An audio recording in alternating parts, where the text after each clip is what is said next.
kumagat. Branded ang forma, stranded ang utang.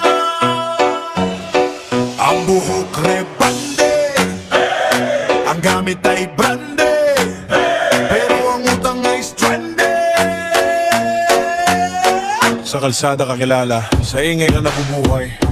Kung anong lumalabas sa bibig, yun din ang bakas na iniiwan sa buhay. Tinatakbuhan ng utang, palusot ang puhunan. Pagsingilan na, biglang wala sa usapan. Matamis ang kwento, mapait ang katotohanan. Sa likod ng porma, obligasyon ng iniwan sa lansangan ka. Araw-araw, baon ng chismis, hindi aral sa abot. Anak, kung may dapat magdagbantay, bakit laging wala? Kung may dapat magturo, bakit bibig ang nauna? Siya pa Yuki ang bansa, utang di tinatakbuhan. Siya pa Yuki ang bansag, sismis di kabuhayan. Buhok ay rebande, gamit ay branded, pero ang utang stranded. Mukha ka namang pala kang mangkukulam. Pabaya sa responsibilidad, bida sa kwento. Numero uno sa ingay, kulil at sa aksyon. Hindi sukatan ng dami ng salitang bitaw, kung sa gawa palaging kulang at sablay ang galaw. Ang respeto hindi inihingi, pinapatunayan yan sa araw-araw na pili.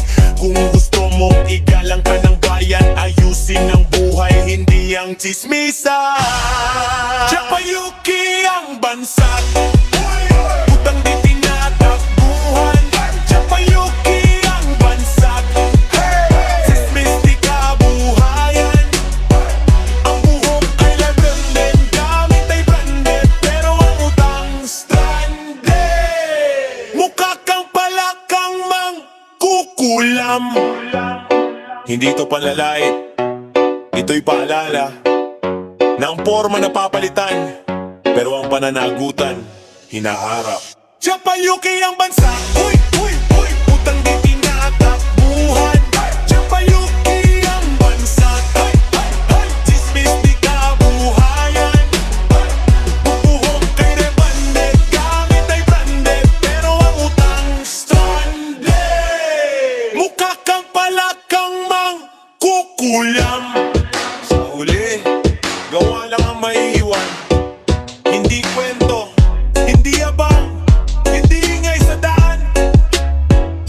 Piliin mo kung anong pangalan ang tatatak sa tuwid na buhay o sa maingay na kalat.